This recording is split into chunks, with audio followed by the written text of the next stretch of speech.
أيها الذين آمنوا اتقوا الله حق تقاته ولا تموتن إلا وأنتم مسلمون يا أيها الناس اتقوا ربكم الذي خلقكم من نفس واحدة وخلق منها زوجها وبث منهما رجالا كثيرا ونساء واتقوا الله الذي تساءلون به والأرحام إن الله كان عليكم رقيبا يا أيها الذين آمنوا اتقوا الله وقولوا قولا سديدا يصلح لكم أعمالكم ويغفر لكم ذنوبكم ومن يطع الله ورسوله فقد فاز فوزا عظيما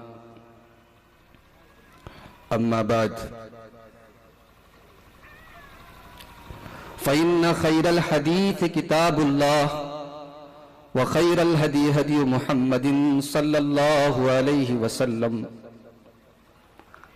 وشر الأمور محدثاتها وكل محدثة بدعة وكل بدعة ضلالة وكل ضلالة في النار أعوذ بالله من الشيطان الرجيم بسم الله الرحمن الرحيم يا أيها الناس اتقوا ربكم إن زلزلة الساعة شيء عظيم يوم ترونها تذهل كل مرضعة عما أرضعت وتضع كل ذات حمل حملها وترى الناس سكارى وما هم بسكارى ولكن عذاب الله شديد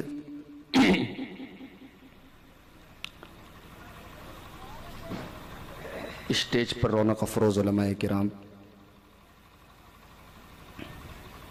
محترم بزرگوں، نوجوان بھائیوں، پردہ نشین ماؤں اور بہنوں،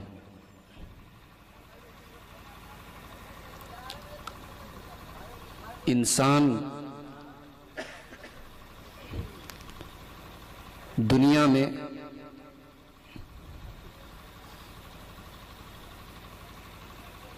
اللہ تبارک و تعالی کے بنائے ہوئے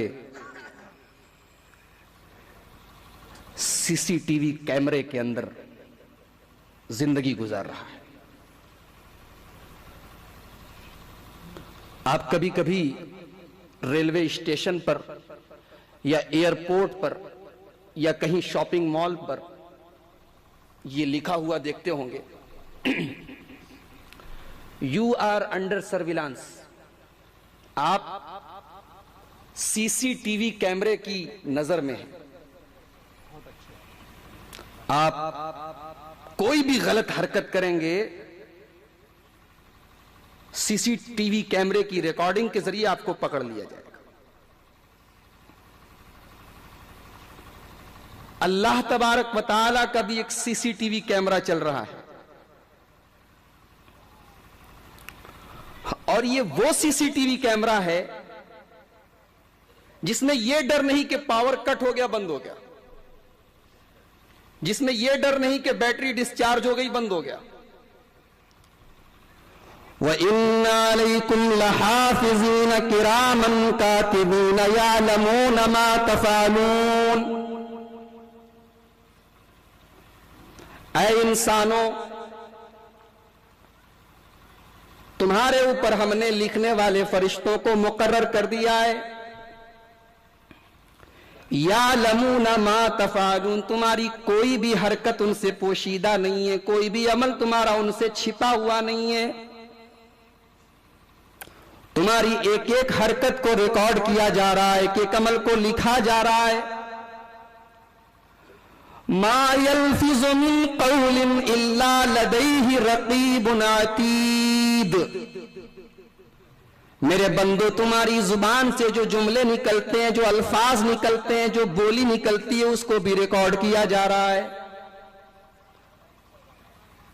ایک ایک لفظ پر پہرا، حرکت نہیں، ایک ایک ورڈ، ایک ایک لفظ لکھا جا رہا ہے۔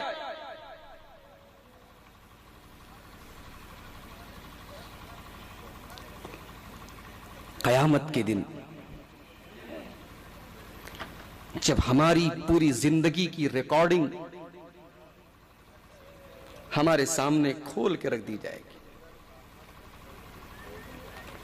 کیا حال ہوگا ہمارا؟ ہمارے وہ گناہ جو ہم نے رات کو بتی بجھا کر کیے تھے وہ بھی اس کے اندر ریکارڈ ہوں گے، لکھے ہوں گے۔ ہمارے وہ گناہ جو ہم نے بند کمروں میں کیے تھے یہ سوچ کر کے کوئی نہیں دیکھ رہا، ہم نے یہ نہیں سوچا کہ ایک وہ ذات بھی ہے جو فرماتا ہے اپنے بارے میں یعلم خائنۃ الاعین وما تخفی الصدور۔ اللہ کی ذات تو وہ ہے جو نگاہوں کی چوری کو بھی جانتی ہے، اللہ کی ذات تو وہ ہے جو نگاہوں، جب تم راستے چلتے ہو، جب تم کہیں سے گزرتے ہو، تمہاری نگاہیں کہیں پر ہوتی ہیں، نشانہ کہیں پر ہوتا ہے، تمہاری نگاہوں کی چوری کو بھی وہ اللہ جانتا ہے۔ وما تخفی الصدور، اور نگاہ کی بات تو بہت دور ہے، تمہارے دل کے اندر کیا چھپا ہوا ہے تمہارے دل کا حال بھی اس کو معلوم ہے۔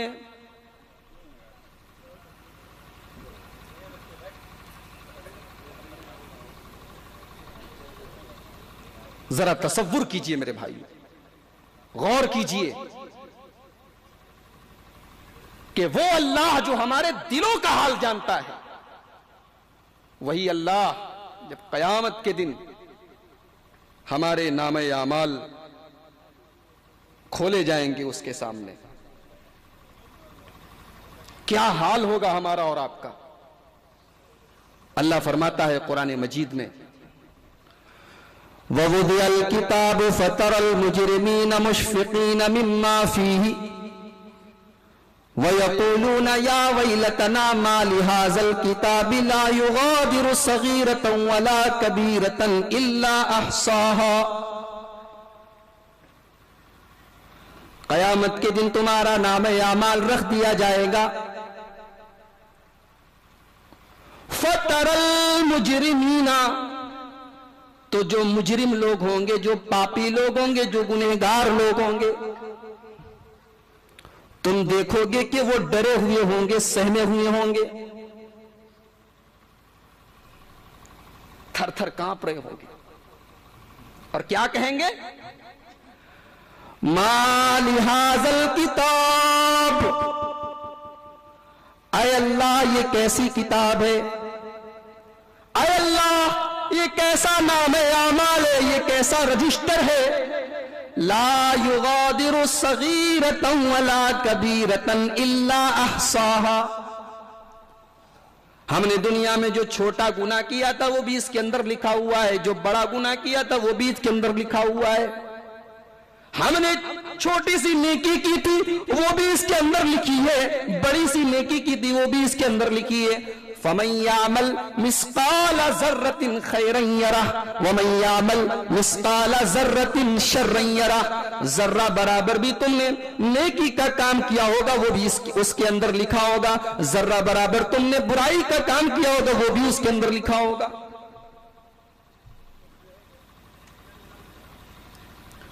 نام اعمال سامنے آ جائے گا،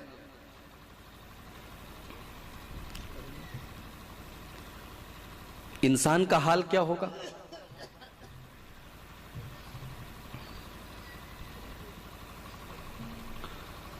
اللہ کے پیارے نبی جناب محمد رسول اللہ صلی اللہ علیہ وسلم بخاری شریف کی ایک حدیث میں فرماتے ہیں،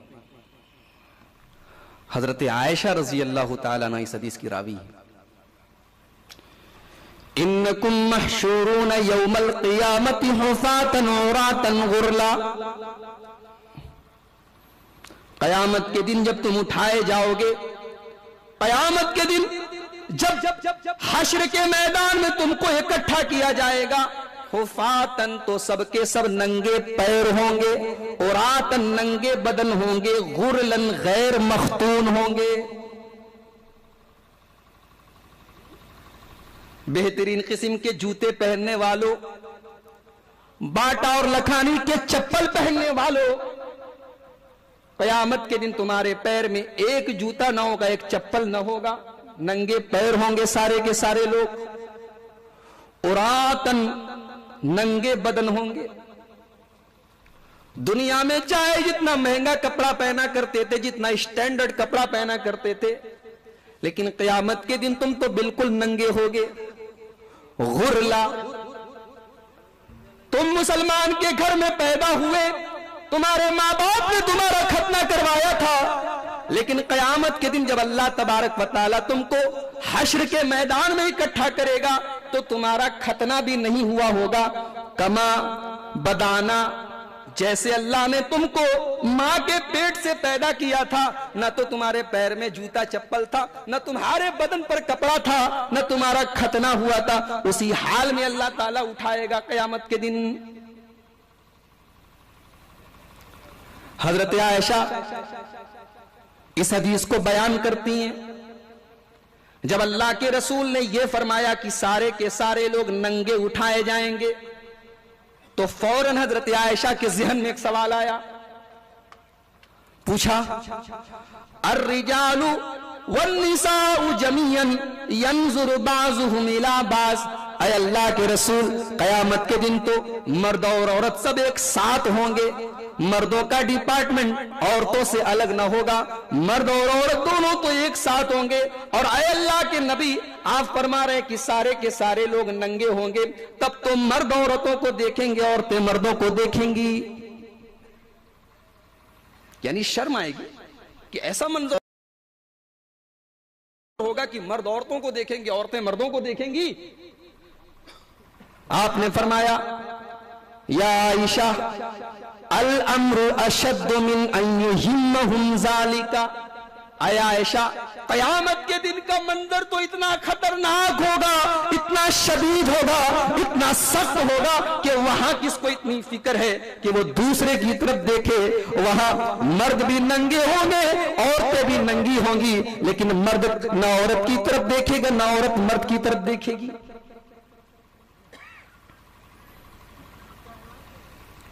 اس منظر کا ایک نقشہ کھینچا اللہ تبارک و تعالیٰ نے قرآن کریم میں سورہ حج میں، فرمایا یا ایھا الناس اتقوا ربکم ان زلزلۃ الساعۃ شیء عظیم، اے لوگو اپنے رب سے ڈرو، اپنے پروردگار سے ڈرو، قیامت کا زلزلہ بڑا عظیم ہوگا۔ کیسا ہوگا قیامت کا زلزلہ؟ آپ لوگ تو گجرات کے ہیں، گجرات میں زلزلے آ چکے ہیں، آپ کے شہر میں آپ کے علاقے میں نہ آئے ہو ایک الگ بات ہے، اللہ نے آپ کی حفاظت فرمائی، ورنہ جہاں زلزلے آئے ہیں، جاپان جیسا ترقی یافتہ ملک جس کو معلوم تھا کہ ہمارے ملک میں زلزلہ اکثر آتا ہے، اور جاپان نے پوری ٹیکنالوجی استعمال کر دی، لیکن جب اللہ کی طرف سے زلزلہ آیا تو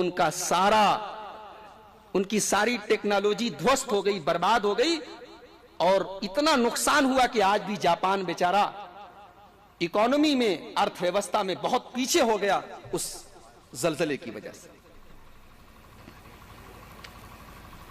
ان زلزلۃ الساعۃ شیء عظیم، دنیا کا زلزلہ تمہیں ہلا دیتا ہے، دنیا کا زلزلہ تمہیں کانپنے پر مجبور کر دیتا ہے۔ یاد کرو میرے بندو، جب قیامت کا زلزلہ آئے گا تو تمہارا کیا حال ہوگا؟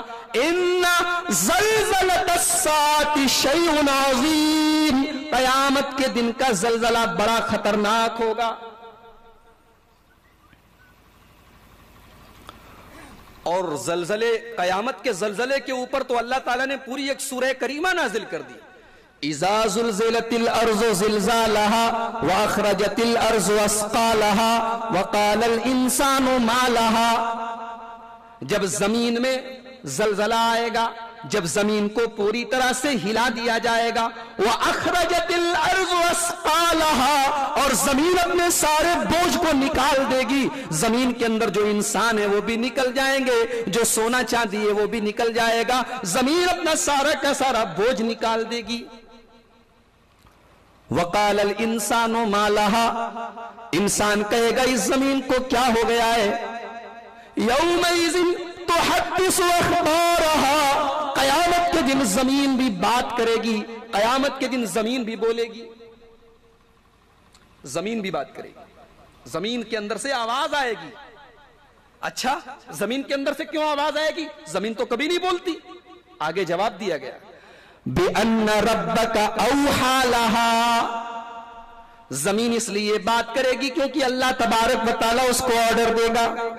ارے اللہ نے ہماری زبان کو بولنا سکھایا، اللہ نے ہمیں زبان دی جس سے ہم بولتے ہیں، تو وہ اللہ زمین کو بھی زبان دے سکتا ہے، زمین بھی باتیں کر سکتی ہے۔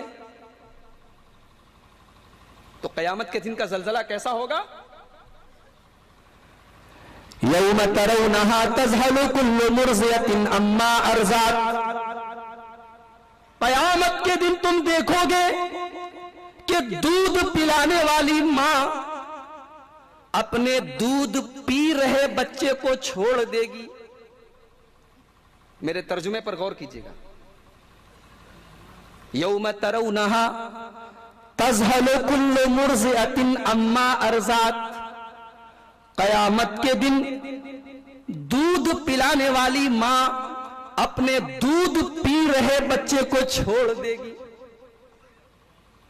یعنی اللہ تبارک و تعالیٰ نقشہ کھینچ رہا ہے کہ جب قیامت آئے گی، جب قیامت کا زلزلہ آئے گا، ایک عورت اپنے دودھ پی رہے بچے کو اپنے سینے سے لگائے ہوگی، بچہ اپنی ماں کے پستان میں منہ لگائے ماں کا دودھ پی رہا ہوگا، اور اسی حال میں قیامت آئے گی، اور قیامت اس قدر خطرناک اور اس قدر شدید ہوگی کہ دودھ پینے والے بچے کو ماں چھوڑ دے گی، غافل ہو جائے گی۔ دنیا میں سب سے زیادہ اگر کسی کو محبت ہوتی ہے تو ماں کو اپنے بیٹے سے ہوتی ہے، ماں کو اپنی اولاد سے ہوتی ہے، اور اگر بچہ دودھ پینے والا ہو تو نہ بچے کو ماں کے بغیر قرار ملتا ہے، نہ ماں کو بچے کے بغیر قرار ملتا ہے۔ اللہ تبارک و تعالیٰ قیامت کے دن کی ہولناکی کا نقشہ کھینچ رہا ہے کہ تذہل کل مرضعۃ عما ارضعت، دودھ پلانے والی ماں اپنے بچے سے غافل ہو جائے گی۔ وَتَضَعُ كُلُّ ذَاتِ حَمْلٍ حَمْلَهَا، اور حمل والی گربھوتی عورتیں، حاملہ عورتیں، پریگننٹ عورتوں کے حمل ساقط ہو جائیں گے، گر جائیں گے۔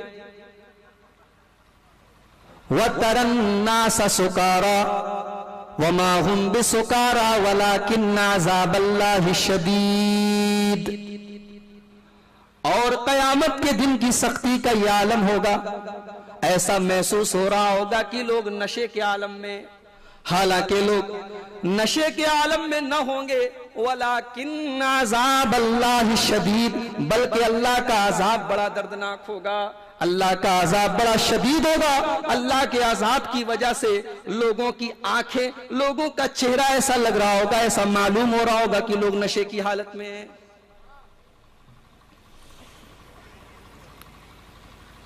اچھا قیامت کے دن کیا ہمارے رشتہ دار ہمارے کام آئیں گے؟ نہیں، اللہ نے بڑے صاف انداز میں قرآن کے اندر فرما دیا، یوم یفر المرء من اخیہ وامہ وابیہ وصاحبتہ وبنیہ، قیامت کے دن آدمی اپنے بھائی کو دیکھ کر بھاگے گا، وامہ، ارے بھائی تو بھائی ہے، آدمی اپنی ماں کو دیکھ کر بھی بھاگے گا، وابی، ماں تو ماں ہے، اپنے باپ کو بھی دیکھ کر بھاگے گا، وصاحبتہ، زندگی پر ساتھ دینے کا وعدہ کرنے والی بیوی کو بھی چھوڑ کر بھاگے گا، وبنیہ، اور قدم قدم پر ساتھ دینے والی اولاد کو بھی چھوڑ کر بھاگے گا۔ لِكُلِّ امْرِئٍ مِّنْهُمْ يَوْمَئِذٍ شَأْنٌ يُغْنِيهِ، قیامت کے دن تو ہر انسان کو اپنی فکر لگی ہوگی کہ میں کسی طریقے سے بچ جاؤں۔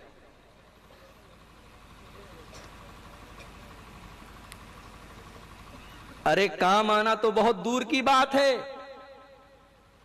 قیامت کے دن تو آدمی سوچے گا اللہ تعالیٰ میرے بیٹے کو لے لے، مجھے چھوڑ دے۔ یود المجرم لو یفتدی من عذاب یومئذ ببنیہ وصاحبتہ واخیہ وفصیلتہ التی تؤویہ، قیامت کے دن انسان یہ تمنا کرے گا، اے اللہ میرے باپ کو لے لے مجھے چھوڑ دے، میری ماں کو لے لے مجھے چھوڑ دے، اے اللہ میری بیوی کو پکڑ لے مجھے چھوڑ دے، اے اللہ میری اولاد کو لے لے مجھے چھوڑ دے، اے اللہ میرے قبیلے کو، میرے خاندان کو، میری برادری کو پکڑ لے لیکن مجھے چھوڑ دے۔ سب کچھ داؤں پر لگا دینے کے لیے تیار ہو جائے گا انسان۔ بھائیو اس دن سے ڈرو، دنیا کمانے کے پیچھے اس قدر گرفتار مت ہو جاؤ کہ تمہاری زندگی کا ٹارگٹ دنیا ہی ہو جائے۔ یہ دنیا، کسی شاعر نے کہا ہے نا، جگہ جی لگانے کی دنیا نہیں ہے، یہ عبرت کی جا ہے تماشا نہیں۔ دنیا میں بڑے بڑے بادشاہ آئے اور خاک میں مل گئے، آج ان کو کوئی پوچھنے والا نہیں۔ یہ جس دنیا کے لیے ہم حلال حرام سب کچھ بھلا دیتے ہیں، جس دنیا کے لیے ہم اللہ کو، قیامت کو، سب کو بھول بیٹھے ہیں، جانتے ہو اس دنیا کی اوقات کیا ہے اللہ کے ہاں؟ آئیے ایک حدیث آپ کو سناتا ہوں، مسلم شریف کی حدیث ہے۔ اللہ کے نبی صلی اللہ علیہ وسلم صحابہ کے ساتھ جا رہے ہیں، فَمَرَّ بِجَدْيٍ أَسَكٍ مَيِّتٍ، آپ کا گزر ایک مرے ہوئے بکری کے بچے کے پاس سے ہوا جس کے چھوٹے چھوٹے کان تھے۔ آپ نے صحابہ سے پوچھا، صحابہ یہ بتاؤ، یہ آپ نے باقاعدہ اس مرے ہوئے بکری کے بچے کا کان پکڑا اور آپ نے کہا صحابہ تم میں سے کون اس کو 1 درہم میں خریدے گا؟ صحابہ نے کہا اے اللہ کے رسول ہمیں کوئی فری میں دے تو بھی نہیں لیں گے۔ اے اللہ کے رسول اگر یہ زندہ ہوتا تو بھی یہ عیبدار ہے، چھوٹے چھوٹے کان ہیں، اس کو کوئی پوچھتا نہیں، یہ تو مرا ہوا ہے، اس کو کون لے گا؟ آپ نے فرمایا للدنیا احون علی اللہ من ذالک علیکم، اے میرے صحابہ یہ بکری کا مرا ہوا بچہ تمہاری نظر میں جتنا حقیر ہے، تمہاری نظر میں جتنا معمولی ہے، تم اس کو جتنا حقیر سمجھتے ہو، جتنا معمولی سمجھتے ہو، جتنی گھن تمہیں اس سے آتی ہے، اللہ کے نزدیک دنیا بھی اتنی ہی حقیر ہے، اتنی ہی معمولی ہے، اتنی ہی گھن آنے والی چیز ہے۔ جس دنیا کے لیے ہم مرتے مٹتے ہیں اس دنیا کی اوقات اللہ کے نزدیک اتنی ہی ہے۔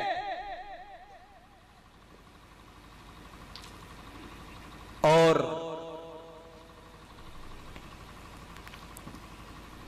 دنیا اور آخرت کا مقابلہ اگر کرنا ہو تو مسلم شریف کی ایک اور حدیث دیکھ لیجئے آپ۔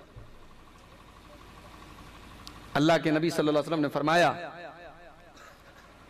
قیامت کے دن ایک آدمی کو لایا جائے گا، یؤتا بانعم اہل الدنیا من اہل النار، قیامت کے دن ایک آدمی کو لایا جائے گا جو دنیا میں بڑے آرام سے رہتا تھا، اس کا واپی کے کسی پوش ایریے میں مکان رہا ہوگا یا ممبئی کے اندر کہیں بنگلہ رہا ہوگا، بڑے ٹھاٹ کی زندگی گزارتا رہا ہوگا، کوئی دقت نہیں، کوئی پریشانی نہیں، نہ کھانے کو نہ رہنے کو، دنیا کا امیر ترین آدمی ہے، دنیا کا مالدار آدمی ہے، بڑے آرام سے رہتا تھا، لیکن تھا جہنمی۔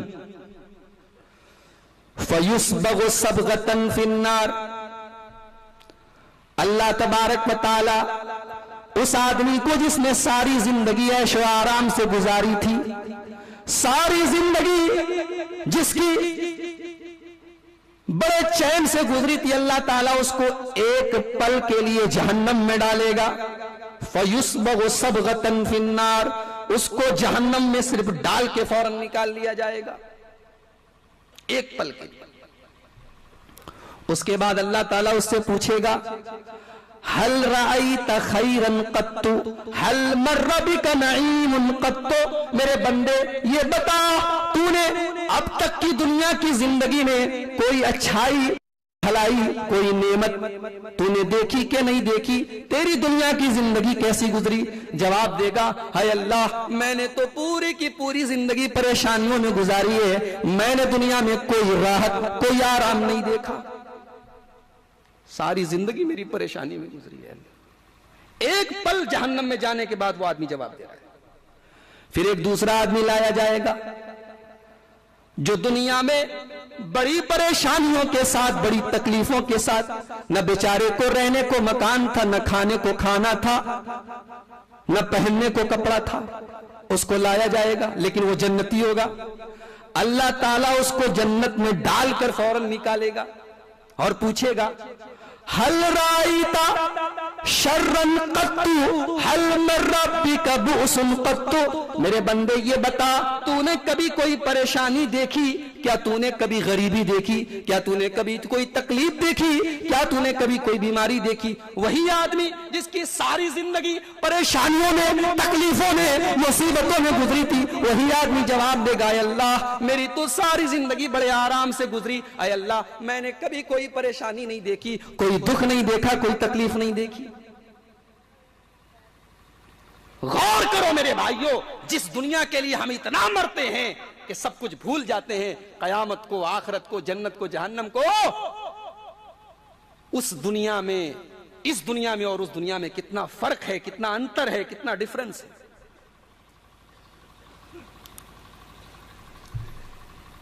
پھر قیامت کے دن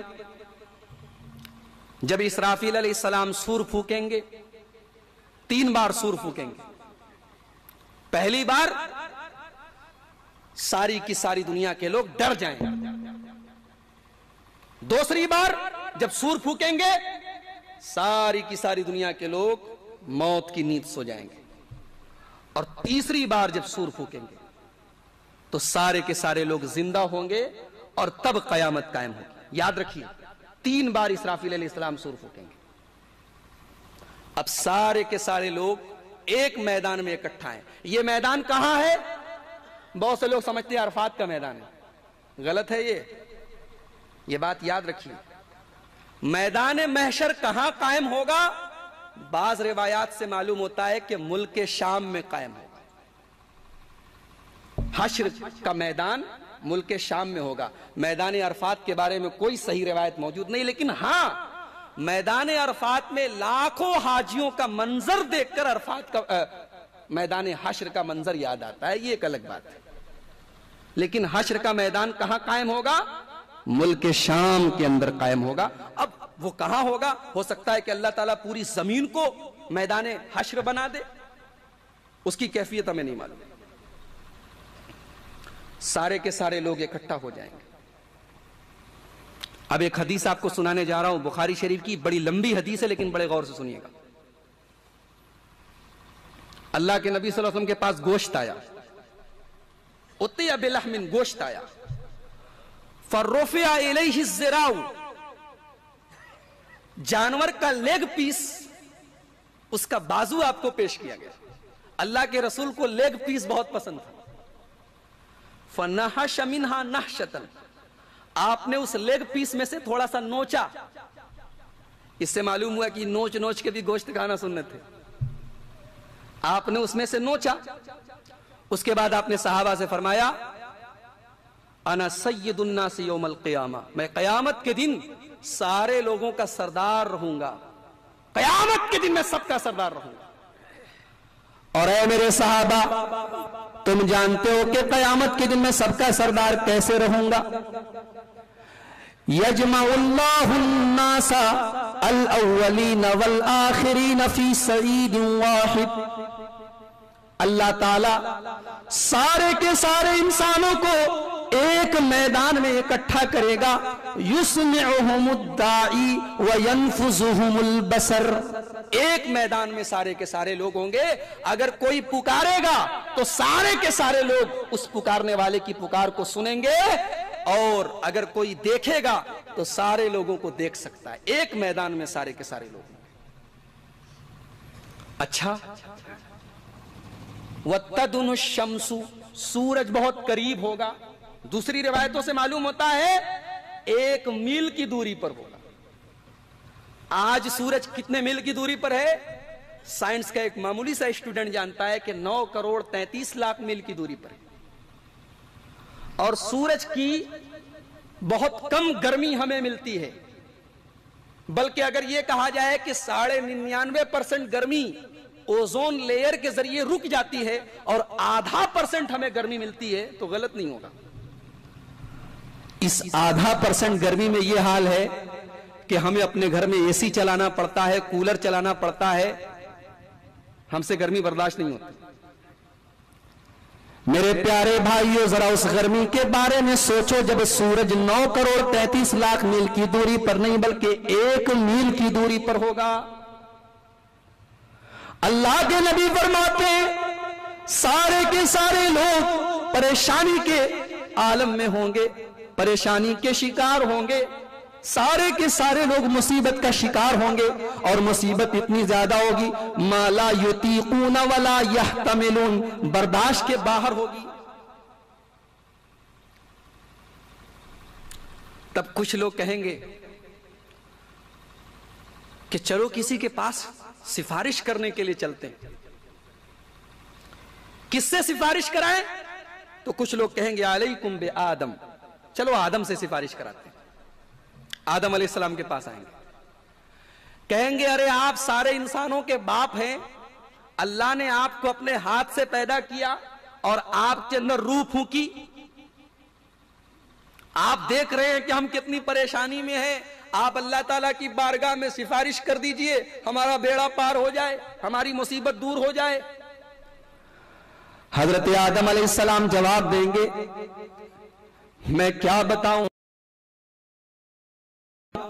ان ربی قد غضب اليوم ما لم یغضب مثلہ ابدا، آج میرا پروردگار اتنے غصے میں ہے کہ کبھی نہ اتنے غصے میں تھا نہ ہوگا۔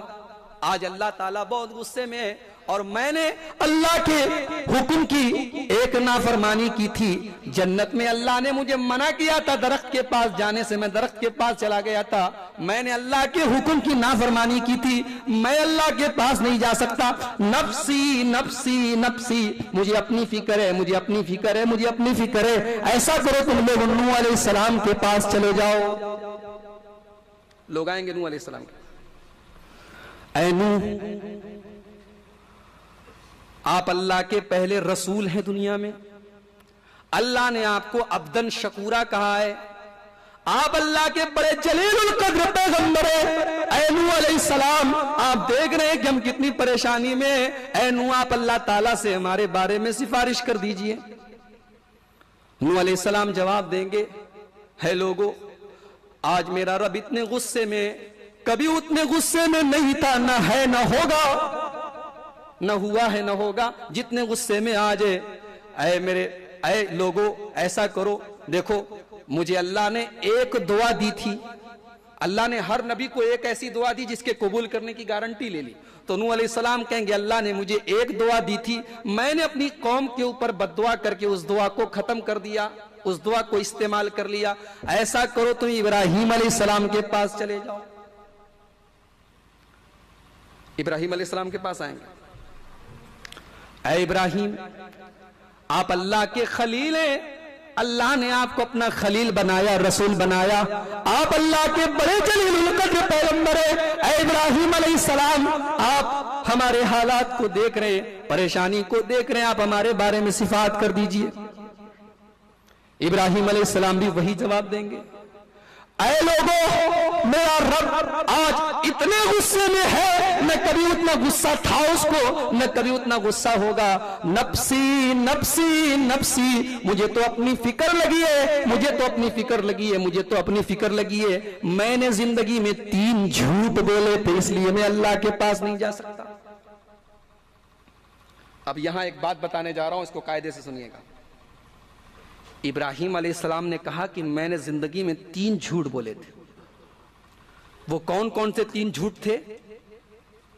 ابراہیم علیہ السلام اپنی بیوی سارہ کو لے کر گئے، ایک ظالم بادشاہ کے پاس سے گزر ہوا، ابراہیم علیہ السلام کو پتا چلا کہ بادشاہ کو اگر معلوم ہوتا ہے کہ کوئی اپنی بیوی کے ساتھ آ رہا ہے تو شوہر کو قتل کر دیتا ہے، اور بیوی کی عزت لوٹ لیتا ہے.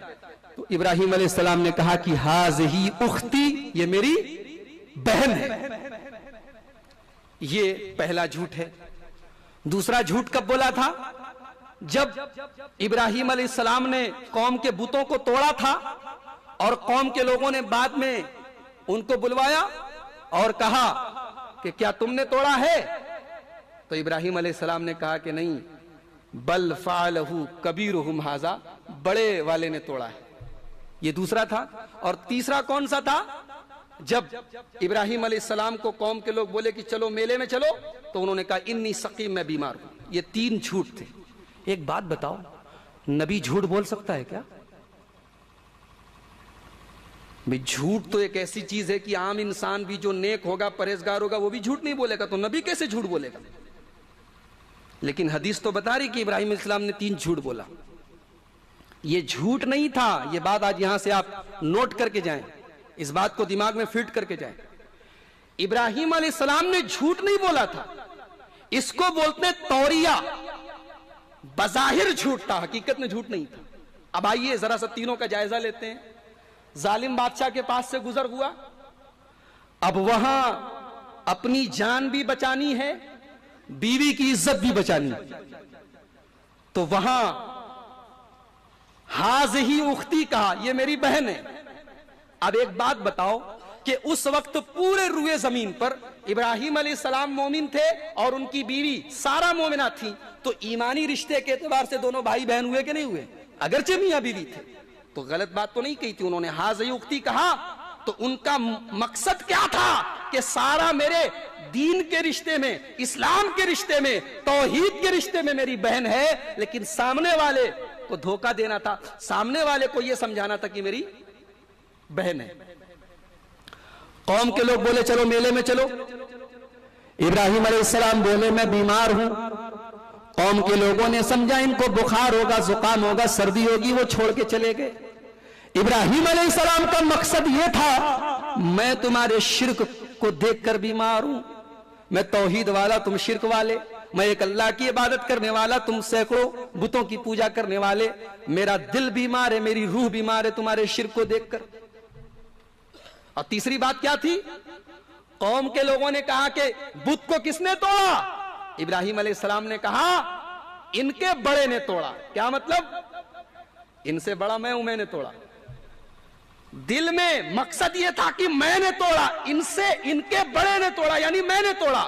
اور سامنے والے کو یہ بتانا تھا کہ ارے دیکھو بڑے والے بت کے گلے میں ہتھوڑا رکھا ہوا ہے، اسی نے توڑا ہوگا. اور جب انہوں نے جواب دیا کہ ابراہیم یہ کیسے، یہ تو بول بھی نہیں سکتے، تو ان کو توحید کا پاٹ پڑھانا تھا. یہ مناظرے کا ایک طریقہ ہوتا ہے کہ غلط بات بھی پہلے سامنے والے کی مان لی جائے اور پھر اس سے صحیح بات منوائی جائے. یہ ابراہیم علیہ السلام نے مناظرے کا ایک فن استعمال کیا تھا. تو انہوں نے جھوٹ نہیں بولا تھا، انہوں نے توریہ استعمال کیا تھا. لیکن چونکہ نبی تھے، پیغمبر تھے، ایسی بات بھی ان کی شان کے مناسب نہیں تھی کہ وہ ایسی بات بولیں کہ جو بظاہر جھوٹ ہو، اگرچہ جھوٹ نہ ہو لیکن دیکھنے میں بھی جھوٹ لگ رہی ہو، تو نبی کی شان کے لائق نہیں. اسی لیے قیامت کے دن وہ بھی پلہ جھاڑ دیں گے، کہیں گے میں نے 3 جھوٹ بولا تھا.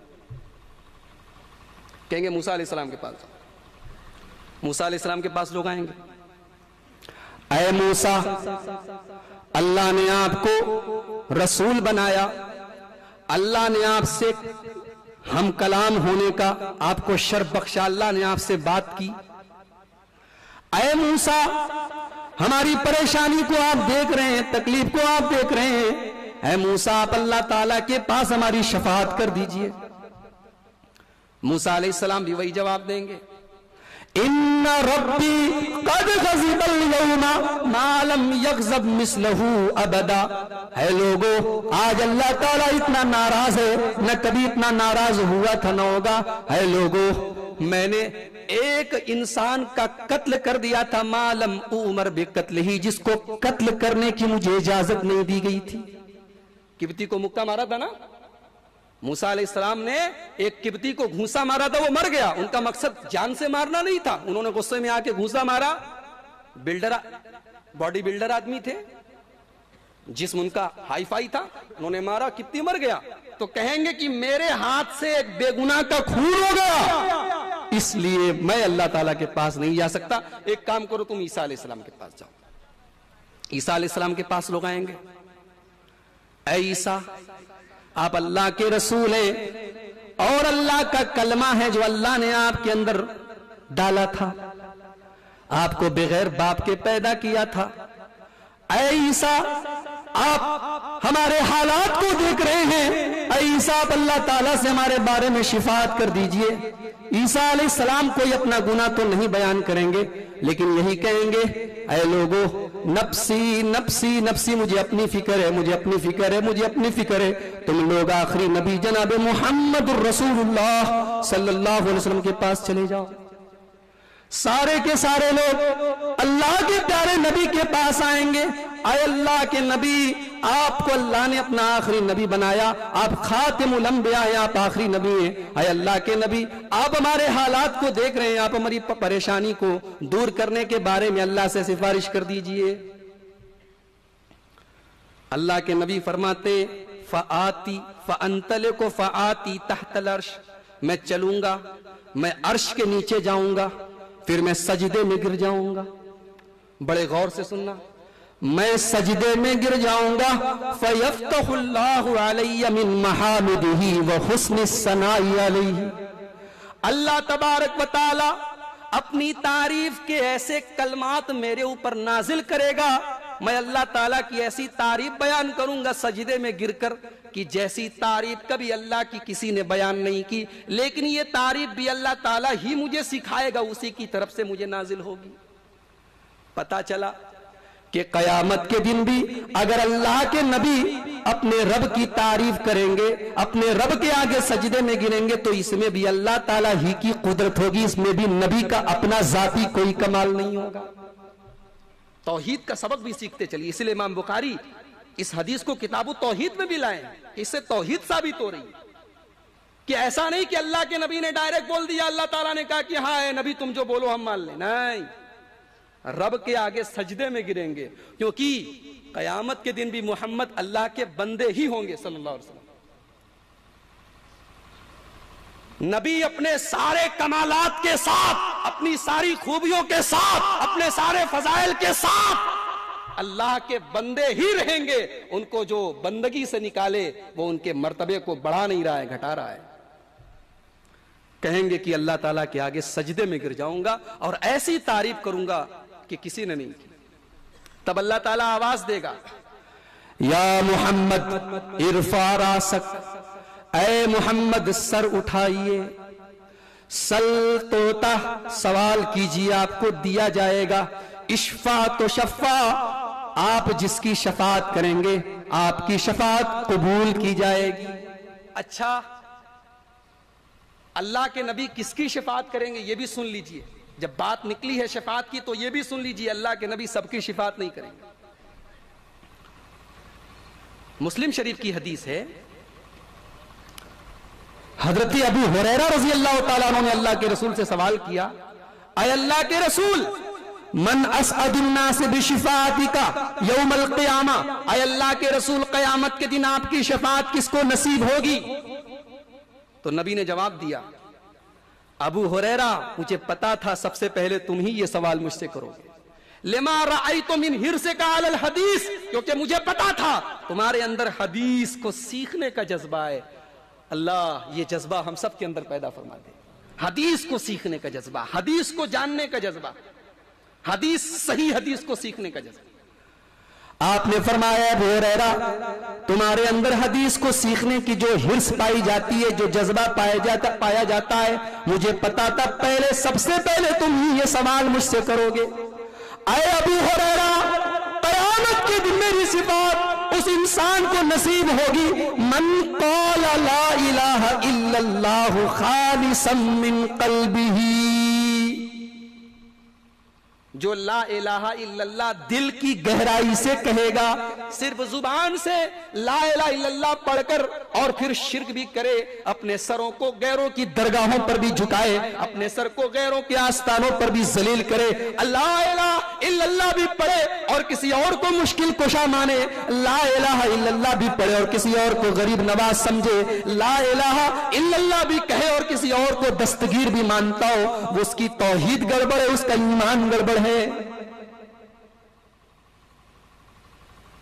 تو یہ ہو گیا نامہ اعمال پیش کیے جانے کا منظر۔ اب اس کے بعد اب رزلٹ دیا جائے گا، اب ہماری کتاب ہمیں تھمائی جائے گی۔ وہ منظر کیا ہوگا؟ آئیے میں قرآن کی روشنی میں ایک ویڈیو فلم آپ کے سامنے پیش کروں۔ میں ویڈیو فلم کہہ رہا ہوں کیونکہ جب آپ غور کریں گے تو ایسا لگے گا کہ یہ سین ہمارے سامنے ہو رہا ہے۔ آئیے قرآن کریم 29واں پارہ سورہ الحاقہ، اللہ تعالیٰ قیامت کے دن کا ایک ویڈیو ہمارے سامنے پیش کر رہا ہے۔ یومئذ تعرضون لا تخفی منکم خافیہ، میرے بندو جب قیامت کے دن تم کو پیش کیا جائے گا، لا تخفی منکم خافیہ، تمہارا کوئی بھی عمل ہم سے پوشیدہ نہ رہے گا، کچھ بھی تمہارا عمل ہم سے چھپ نہیں پائے گا، تمہاری پوری زندگی ایک کھلی ہوئی کتاب کی طرح ہمارے سامنے ہوگی۔ فَأَمَّا مَنْ أُوتِيَ كِتَابَهُ بِيَمِينِهِ، جس کا نام اعمال اس کے دائیں ہاتھ میں دے دیا جائے گا، ہائے اس کے نصیب کا کیا کہنا، اس کی قسمت کا کیا کہنا۔ جس کا نام اعمال اس کے دائیں ہاتھ میں دے دیا جائے گا، فَيَقُولُ، وہ خوشی کے مارے چلائے گا، ہاؤ اقرؤوا کتابیہ، اے لوگو پڑھ لو میری کتاب، پڑھ لو میرا نام اعمال، انی ظننت انی ملاق حسابیہ، مجھے یقین تھا مجھے یہی حساب ملے گا۔ اللہ کے مومن بندے کو یقین تھا کہ قیامت کے دن وہ پاس ہو جائے گا۔ جاڑے کے دن میں سارے کے سارے لوگ رضائی میں کمبل میں چھپ کر لیٹے رہتے تھے، مؤذن کی اذان کی آواز آیا کرتی تھی، الصلاۃ خیر من النوم، میرے بندو نیند سے بہتر نماز ہے، نماز نیند سے بہتر ہے۔ سارے کے سارے لوگ رضائی میں گدے میں لحاف میں سوئے رہتے تھے، اللہ کا وہ نیک بندہ بستر کو چھوڑ کر، رضائی کو چھوڑ کر، کمبل کو چھوڑ کر مسجد میں جا کر ٹھنڈے ٹھنڈے پانی سے وضو کر کے نماز پڑھا کرتا تھا۔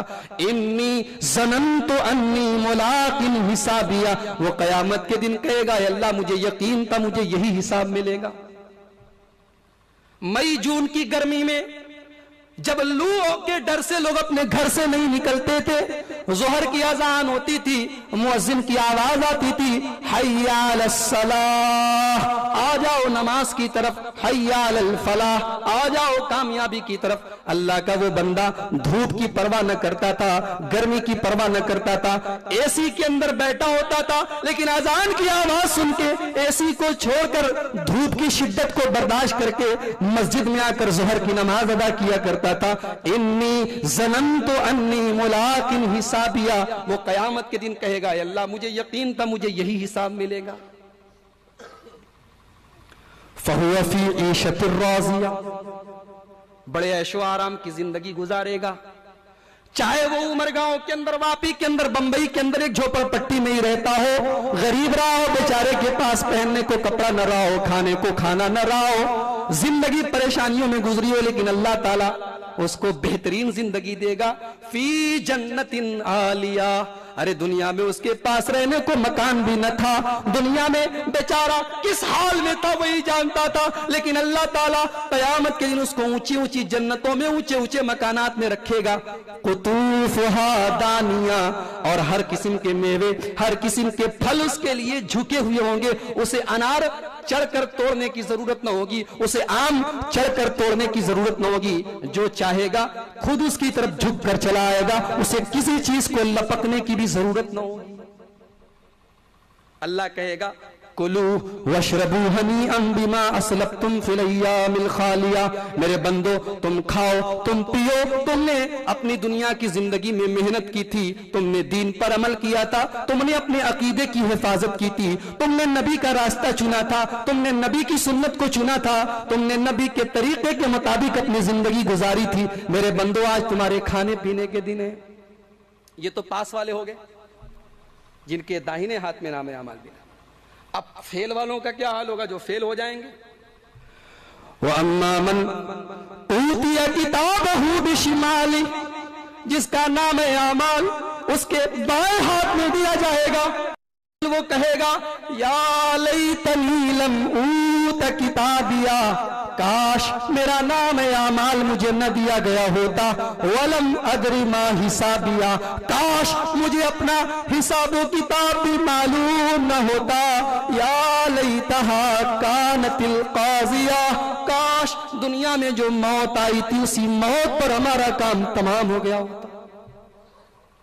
میرے بھائیوں، آج جب ہم جنت کی باتیں کرتے ہیں، جہنم کی باتیں کرتے ہیں، تو ہمارے بہت سے نوجوان یہ کہتے ہیں ارے مولوی صاحب 4 دن کی زندگی ہے، عیش کرنے دو، 4 دن کی زندگی ہے، مستی کرنے تو موج کرنے دو، مرنے کے بعد کون گیا ہے کون لوٹ کر آیا ہے کس کو معلوم. آج تو یہ کہہ رہے ہو، لیکن کل قیامت کے دن جب بائیں ہاتھ میں نام اعمال ملے گا تو ہماری ہی زبان سے یہ نکلے گا یا لیتہا کانت القاضیہ، کاش دنیا میں جو موت آئی تھی اسی موت پر ہمارا کام تمام ہو گیا ہوتا، کاش وہیں پر مر گئے ہوتے، کام ختم ہو گیا ہوتا، کاش آج کا یہ دن نہ دیکھنا پڑتا. ما اغنا انی مالیا، دنیا میں میں بہت پیسے والا تھا، جہاں ضرورت پڑتی تھی اپنا مال خرچ کر دیتا تھا، دولت خرچ کر دیتا تھا، دولت کے بل پر میں چھوٹ جایا کرتا تھا، لیکن افسوس قیامت کے دن میرا مال میرے کسی کام کا نہیں. ما اغنا انی مالیا، میرا مال میرے کسی کام کا نہیں. حلق عنی سلطانیہ، میری سلطنت، میری حکومت، میری بادشاہت سب ختم ہو گئی. آج میری بادشاہت، میری سرداری، میری لیڈری آج میرے کسی کام کی نہیں رہی. اس کے بعد اللہ تعالیٰ حکم دے گا فرشتوں کو، خذوہ فغلوہ، فرشتوں اس کو پکڑ لو، اس کو باندھ دو. ثم الجحیم صلوہ، فرشتوں اس کو جہنم میں ڈال دو. ثم فی سلسلۃ ذرعها 70 ذراعا فاسلکوہ، فرشتوں اس کو 70 گز لمبی زنجیر سے باندھ دو. یا اللہ اس کا جرم کیا تھا؟ یا اللہ اس کا پاپ کیا تھا؟ کیا گناہ کیا تھا اس نے؟ انہو کان لا یؤمن باللہ العظیم، اس کا پہلا گناہ تو یہ تھا یہ اللہ پر ایمان نہیں رکھتا تھا. ہم اور آپ تو خوش ہو جائیں گے کہ ہم تو اللہ پر ایمان رکھتے ہیں، ہم اللہ پر ایمان ضرور رکھتے ہیں، ہم اللہ کو مانتے ہیں لیکن اللہ کی نہیں مانتے. ہم یہ کہتے ہیں کہ ہم اللہ کو مانتے ہیں لیکن ہماری پوری زندگی اللہ کے بتائے ہوئے راستے کے خلاف ہے. ہمارا کاروبار، ہماری شادی بیاہ، ہماری زندگی، سب کچھ تو اللہ اور اس کے رسول کے خلاف ہے. تو یہ ماننا اور نہ ماننا دونوں برابر ہے. اللہ کہے گا انہو کان لا یؤمن باللہ العظیم، یہ اللہ پر ایمان نہیں رکھتا تھا. ولا یحض علی طعام المسکین، یہ غریبوں کو کھانا نہیں کھلاتا تھا. اس کے گھر پر کوئی بھکاری، کوئی غریب آتا تھا، کوئی کمزور آتا تھا، کوئی ضعیف آتا تھا، یہ مدد نہیں کرتا تھا، یہ دھکے دے کر نکال دیا کرتا تھا. یہ تو جاڑے کے دنوں میں اپنے گھروں میں آرام سے کمبل میں لیٹا رہا کرتا تھا، لیکن کتنے غریب بیچارے فٹ پاتھ پر لیٹے رہتے تھے، سردی کی راتوں میں ٹھٹور ٹھٹور کر زندگی گزارا کرتے تھے.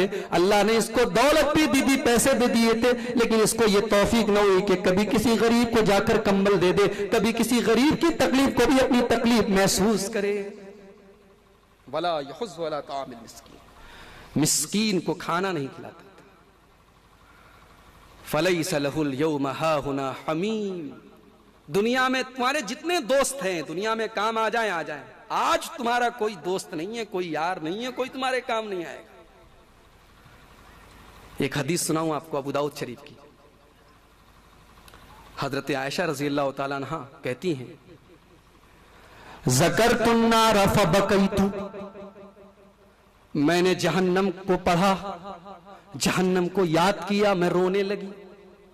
اللہ کے رسول آئے آپ نے پوچھا اے عائشہ ما یبکی کہ تم کیوں رو رہی ہو؟ حضرت عائشہ نے جواب دیا ہے اللہ کے نبی مجھے جہنم کی یاد آ گئی میں رونے لگی۔ ہے اللہ کے نبی حل تذکرون اہلیکم یوم القیامہ، اے اللہ کے نبی کیا قیامت کے دن آپ اپنے گھر والوں کو یاد کریں گے؟ کہ اے اللہ کے نبی کیا آپ مجھے یاد کریں گے؟ آپ اپنے گھر کے لوگوں کو یاد کریں گے؟ نبی نے جواب دیا 3 مقامات ایسے ہوں گے کہ میں بھی کسی کے کام نہ آ سکوں گا، 3 مقامات ایسے ہوں گے کہ میں بھی تمہیں یاد نہ کر پاؤں گا۔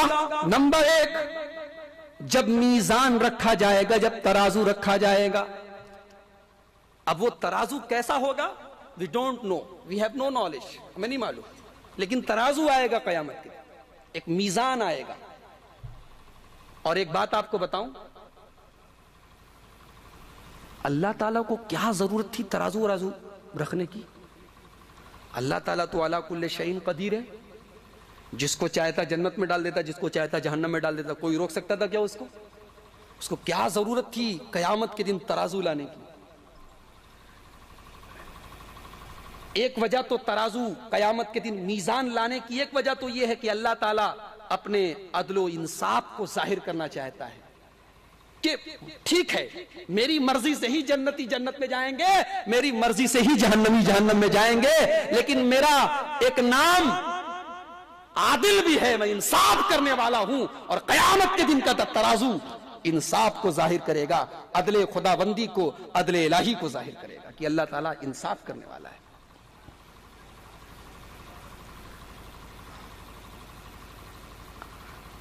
قیامت کے دن کا جو ترازو ہوگا اس کے بارے میں اللہ تعالیٰ نے قرآن میں بڑی عجیب بات کہی، وَنَزَعُ الْمَوَازِينَ الْقِسْطَ لِيَوْمِ الْقِيَامَةِ فَلَا تُظْلَمُ نَفْسٌ شَيْئًا۔ قیامت کے دن ہم انصاف کا ترازو رکھ دیں گے، پھر کسی کے ساتھ کوئی ظلم نہیں ہوگا۔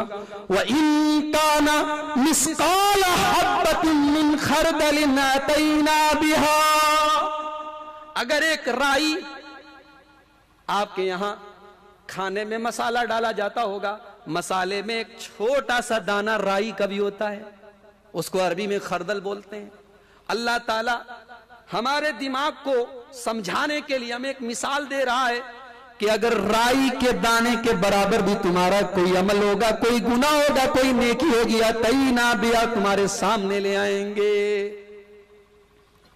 ترمذی کی حدیث ہے، ایک صحابی اللہ کے نبی کے پاس آئے، کہا اے اللہ کے نبی ان لی مملوکین، میرے کچھ غلام ہیں جو میری بات نہیں مانتے، میرے ساتھ خیانت کرتے ہیں، میری باتوں کو جھٹلا دیتے، اے اللہ کے نبی میں ان کو سزا بھی دے دیتا ہوں، میں ان کو مار بھی دیتا ہوں، میں ان کو برا بھلا بھی کہہ دیتا ہوں۔ بڑے غور سے سنیے گا، آج یہاں بہت سارے بزنس مین لوگ بھی ہوں گے، سب کے یہاں کوئی نہ کوئی نوکر ہوگا، کوئی نہ کوئی ملازم ہوگا۔ صحابی کہہ رہے ہیں اللہ کے نبی میرے کچھ غلام ہیں، میرے ساتھ بدتمیزی کرتے، میری بات نہیں مانتے، میری نافرمانی کرتے، میں انہیں مار دیتا ہوں، میں انہیں گالی دے دیتا ہوں، برا بھلا کہہ دیتا ہوں۔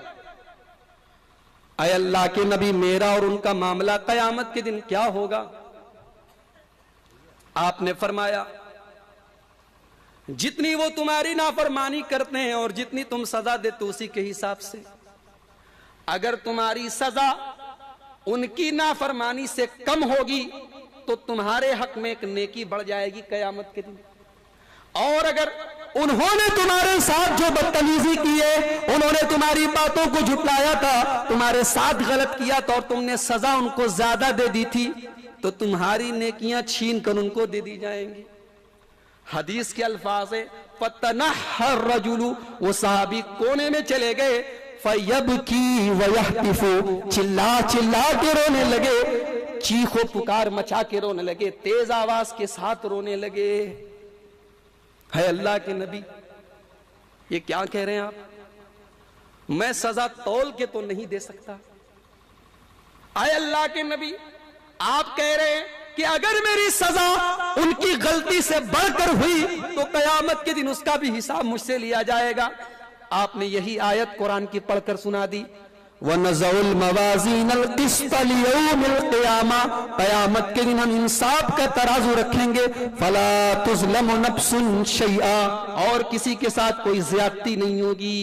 وَإِن كَانَ مِثْقَالَ حَبَّةٍ مِّنْ خَرْدَلٍ اگر رائی کے دانے کے برابر بھی تم نے کچھ کیا ہوگا أَتَيْنَا بِهَا تم سامنے لے آئیں گے. صحابی رونے لگے, کہا اے اللہ کے نبی جائیے میں آپ کو گواہ بنا کے کہتا ہوں سارے کے سارے غلاموں کو میں نے آزاد کر دیا, میں نبھا نہیں سکتا, میں اللہ کے نبی میں گارنٹی نہیں دے سکتا کہ میری سزا ان کی غلطی سے بڑھ کر ہے یا کمتر ہے, اس لیے میں یہ جھنجٹ ہی ختم کرتا ہوں, جائیے میں آپ کو گواہ بناتا ہوں میں نے ان سب کو آزاد کر دیا. انصاف کا ترازو جب رکھا جائے گا تب کوئی کسی کے کام نہیں آئے گا, جب تک کہ یہ آدمی دیکھ نہ لے کہ میرے ترازو میری نیکیوں کے ترازو کا پلڑا بھاری ہوتا ہے یا ہلکا ہوتا ہے. اچھا ایک بہت پوائنٹ کی بات بتانے جا رہا ہوں. قیامت کے دن جو ترازو ہوگا اس میں کیا تولا جائے گا؟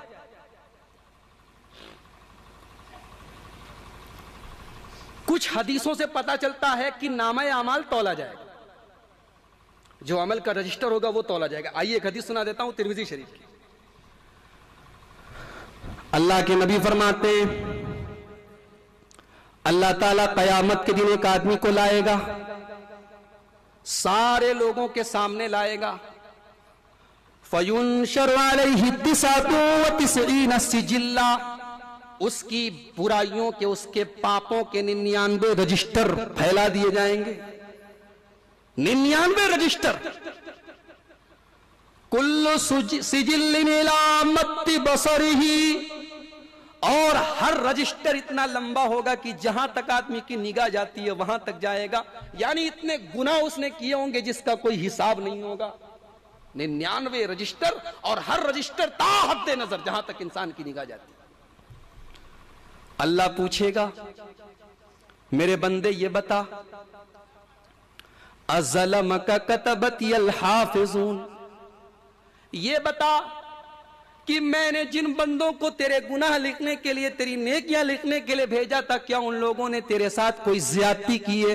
کہیں ایسا تو نہیں کہ ان لوگوں نے کچھ ہیرا پھیری کر دی, کچھ گناہ تیرے زیادہ لکھ دیے؟ کہے گا نہیں ہے اللہ بالکل صحیح ہے, جتنے گناہ میں نے کیے تھے واقعی میں یہ سارے رجسٹر میرے ہیں, میں نے یہ گناہ کیے تھے.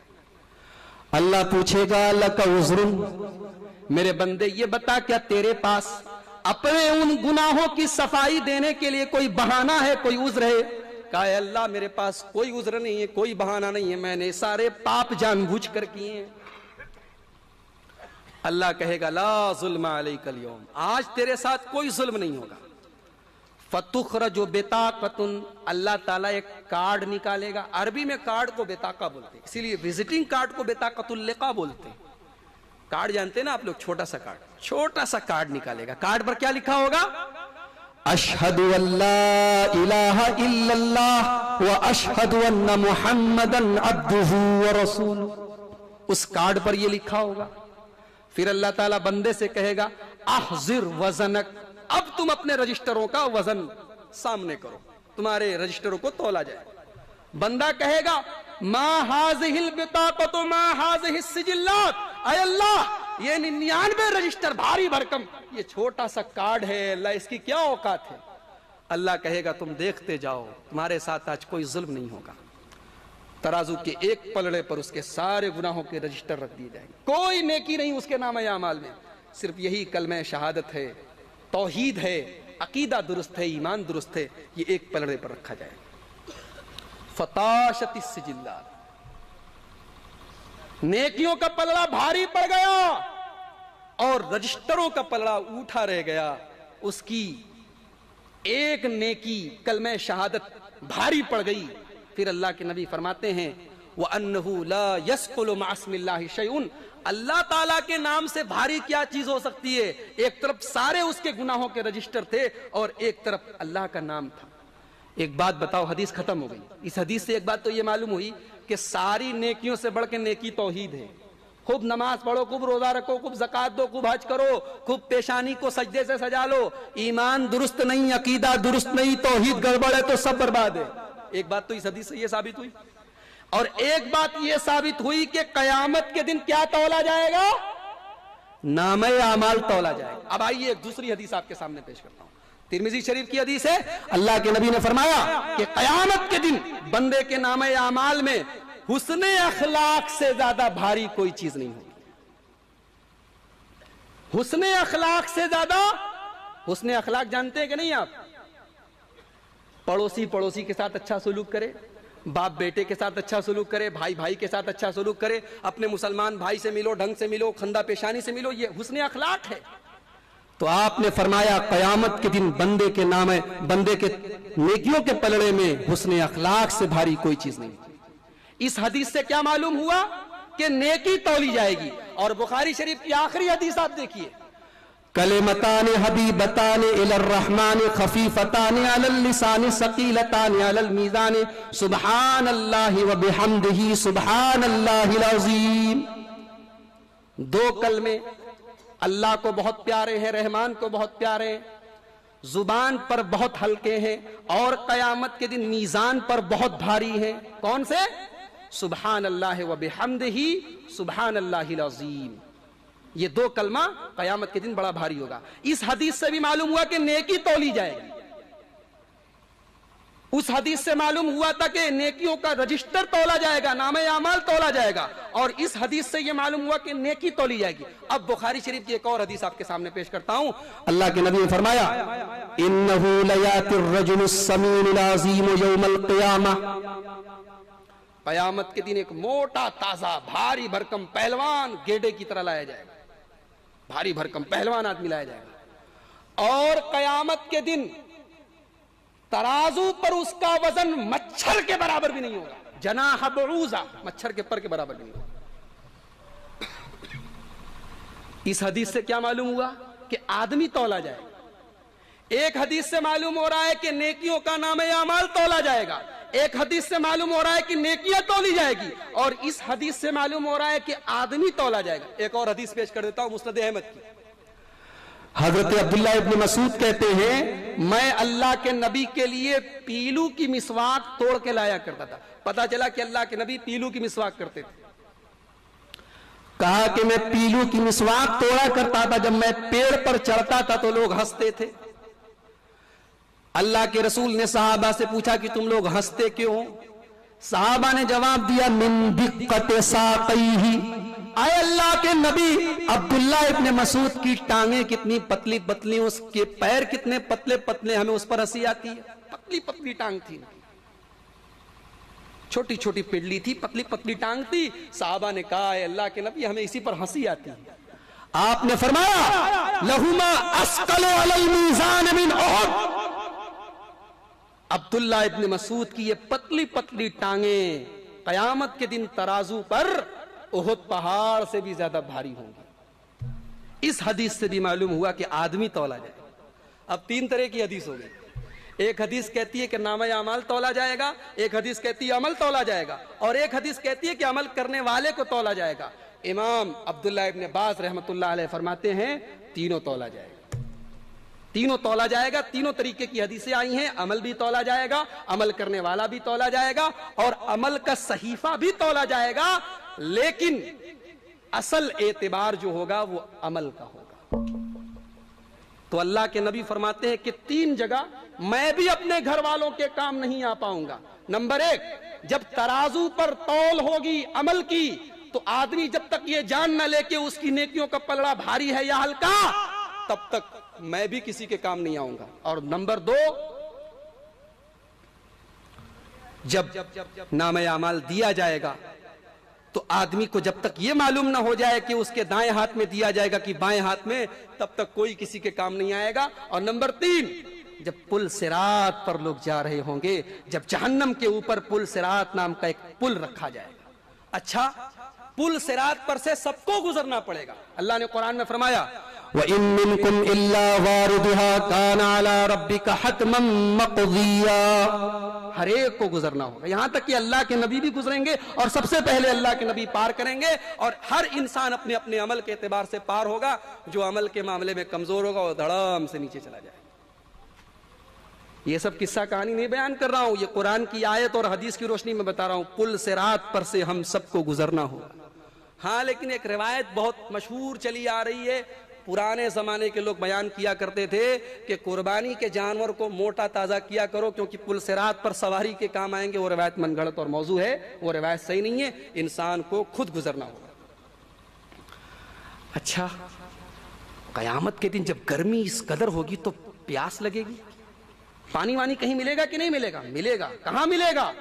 نبی اکرم جناب محمد رسول اللہ صلی اللہ علیہ وسلم حوض کوثر، جو جنت میں ایک نہر ہے کوثر نام کی، اس نہر سے 2 نالے چلے آ رہے ہوں گے. جنت میں ایک نہر ہے کوثر نام کی، اس میں سے 2 نالے، ایک نالا سونے کا ایک نالا چاندی کا، اسی نالے میں سے ایک حوض ہوگا جس کا نام ہے حوض کوثر. اس حوض کوثر سے اللہ کے رسول اپنے امتیوں کو پانی پلائیں گے اور اللہ کے نبی فرماتے ہیں من شرب منہ لم یظمأ بعدہ ابدا. جو آدمی حوض کوثر کا پانی پی لے گا اس کو کبھی پیاس نہیں لگے گی. لیکن حوض کوثر کا پانی اللہ کے نبی اپنے امتیوں کو تو پلائیں گے، پہچانیں گے کیسے اللہ کے نبی اپنے امتیوں کو؟ فرمایا کہ میں اعضائے وضو سے پہچانوں گا. میری امت کے لوگ اگر نماز کے پابند ہوں گے، ان کے چہرے وضو سے چمک رہے ہوں گے، میں پہچان لوں گا یہ میری امت کے لوگ ہیں اور میں ان کو حوض کوثر کا پانی پلاؤں گا. لیکن بخاری کی ایک روایت میں اللہ کے نبی فرماتے ہیں کہ کچھ لوگ آئیں گے فَيُحَالُ بَيْنِي وَبَيْنَهُمْ، میرے اور ان کے بیچ میں فرشتے رکاوٹ بن جائیں گے. میں کہوں گا ارے یہ میری امت کے لوگ ہیں، مجھے پانی پلانے دو. فرشتے جواب دیں گے اِنَّكَ لَا تَدْرِي مَا أَحْدَثُوا بَعْدَكَ، اے اللہ کے نبی آپ نہیں جانتے انہوں نے آپ کے بعد دین میں کون کون سے نئے نئے کام نکالے تھے. اے اللہ کے نبی آپ سے آپ کے دین میں انہوں نے کیا کیا نئی نئی چیزیں نکالی تھی آپ کو بھی نہیں معلوم. ارے اللہ کے نبی کو کیا معلوم کہ آج ان سے محبت کے نام پر کیا کیا ہو رہا ہے؟ جو کام نہ تو نبی نے کیا، نہ صحابہ نے کیا، نہ اماموں نے کیا، نہ تابعین نے کیا، نہ اس امت کے بزرگوں نے کیا. آج وہ سارے کے سارے کام کر کے اور پھر ان کاموں کے ساتھ آج ایسے ایسے کام بھی ہو رہے ہیں جن کو دیکھ کر شرم آتی ہے. ابھی آپ کو یقین نہیں آئے گا، ابھی چند دنوں پہلے نبی کی پیدائش کا جشن منایا جا رہا تھا. کتنے ایسے لوگ تھے جو ناچ بھی رہے تھے، جو گا بھی رہے تھے، جو ڈی جے بھی بجا رہے تھے. میں نے خود ویڈیو دیکھا، پاکستان کے کسی علاقے میں لڑکیاں بھی ناچ رہی ہیں، لوگ ان کے ڈانس کا منظر دیکھ رہے ہیں. میرے پیارے بھائیوں، کم سے کم اتنا تو اپنے آپ کو نہ گراؤ کہ اللہ کے نبی کی محبت کے نام پر وہ کام کرو جو اللہ کے نبی بھی دیکھ کر شرما جائیں. ما احدثوا بعدک، اے اللہ کے نبی آپ نہیں جانتے انہوں نے آپ کے بعد آپ کے دین میں کیا کیا نئے نئے کام نکالے تھے.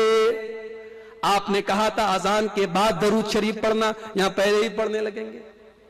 آپ نے کہا تھا اقامت ہو جائے کھڑے ہو جانا، یہ حی علی الصلاۃ کا انتظار کیا کریں گے. آپ نے کہا تھا جب جب میرا نام آئے مجھ پر درود پڑھا کرنا، یہ جب جب آپ کا نام آئے گا درود پڑھے یا نہ پڑھے اپنے انگوٹھے کو اپنے آنکھوں سے لگا لیا کریں گے. اے اللہ کے نبی ما احدثوا بعدک، آپ نہیں جانتے انہوں نے آپ کے بعد کون کون سے نئے نئے کام نکالے تھے. چہرے ان کے بھی چمک رہے تھے وضو سے، تبھی تو نبی نے پہچانا. نمازی لوگ تھے، دنیا میں نماز پڑھ کے آئے تھے، لیکن دین کے اندر بدعت اور خرافات نکال کر گئے تھے. تو اللہ کے نبی کو جب یہ پتا چلے گا یہ بدعتی لوگ ہیں تو آپ کیا جواب دیں گے؟ سحقن سحقن لمن غیر بعدی، ارے ان کو گھسیٹ کے لے کر جاؤ جہنم میں، جنہوں نے میرے دین کو بدل ڈالا، جنہوں نے میرے دین کی شکل بدل دی. پتا یہ چلا کہ بدعت کرنے والا دراصل دین کو بدلنے کا کام کرتا ہے. اسی لیے امام مالک رحمت اللہ علیہ کا قول ہے کہ جس نے دین کے اندر بدعت نکالی گویا اس نے نبی اکرم جناب محمد رسول اللہ صلی اللہ علیہ وسلم پر یہ الزام لگایا کہ آپ نے اللہ کا پیغام بندوں تک نہیں پہنچایا، اس لیے کہ آپ نے تو دین پہنچا دیا، دین مکمل ہے، اب دین میں کوئی نیا کام نکال رہا ہے تو اس کا مطلب کہ وہ نبی پر الزام لگا رہا ہے کہ نبی نے دین کو مکمل نہیں پہنچایا. تو میرے بھائیوں، ان حالات سے ہم سب کو گزرنا ہوگا. ہمیں دیکھنا یہ ہے کہ اس دن ہمیں کون سی چیز بچائے گی. اس دن اگر کوئی چیز ہمیں بچائے گی تو ہماری نیکیاں اور ہمارا ایمان ہمیں بچائے گا۔ آئیے ہم اللہ تبارک و تعالیٰ سے دعا کریں، رب العالمین کے دن کی ان سختیوں سے محفوظ رکھے، رب العالمین ہمارے ایمان اور عقیدے کی حفاظت فرمائے، رب العالمین ہمارے ان مسلمان بھائیوں کو جو ہمارے مسلک کے بارے میں، ہمارے مشن کے بارے میں غلط فہمی کے شکار ہیں، اے اللہ ان کو بھی ہمارے اس منہج اور دعوت کو سمجھنے کی توفیق عطا فرمائے، رب العالمین ہم سب کو اپنے ایمان اور عقیدے کی حفاظت کرنے کی توفیق عطا فرمائے، نماز کا پابند بنائے، ہماری ماں بہنوں کو بھی اسلامی طریقے سے زندگی گزارنے کی توفیق عطا فرمائے، آمین، وآخر دعوانا الحمدللہ رب العالمین۔ جزاک اللہ خیر۔